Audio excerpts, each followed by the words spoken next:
திருவள்ளூர் மாவட்டம் பொன்னேரி அருகே சித்தி விநாயகர் கோவில் இடிப்பதற்கு எதிர்ப்பு தெரிவித்து அப்பகுதி மக்கள் போராட்டத்தில் ஈடுபட்டனர்.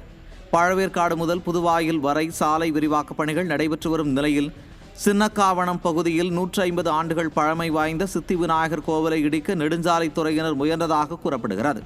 இதற்கு எதிர்ப்பு தெரிவித்து அப்பகுதி மக்கள் போராட்டத்தில் ஈடுபட்டனர்.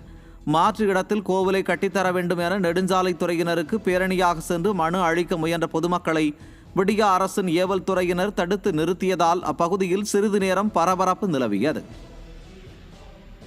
புதுக்கோட்டை மாவட்டம் விராலிமலையில் மின்கம்பத்தில் மைக் செட் கட்டிய போது மின்சாரம் தாக்கி இளைஞர் உயிரிழந்த சம்பவம் அப்பகுதியில் சோகத்தை ஏற்படுத்தியுள்ளது.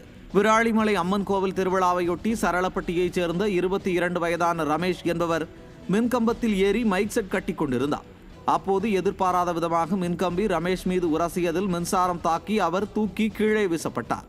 இதையடுத்து விராலிமலை அரசு மருத்துவமனையில் அனுமதிக்கப்பட்ட ரமேஷை பரிசோதித்த மருத்துவர்கள் அவர் ஏற்கனவே இறந்துவிட்டதாக தெரிவித்தனர்.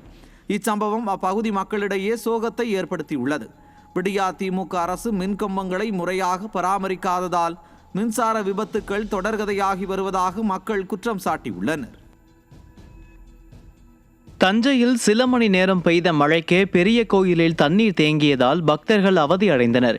தமிழ்நாடு அறநிலையத்துறை, தொல்லியல் துறை, தஞ்சாவூர் அரண்மனை தேவஸ்தானம் ஆகிய 3 நிர்வாகமும் முறையாக கோயிலை பராமரிப்பு செய்யாததால் சிறிது மழை பெய்தாலே ஆங்காங்கே மழைநீர் தேங்கும் அவல நிலை ஏற்பட்டுள்ளது.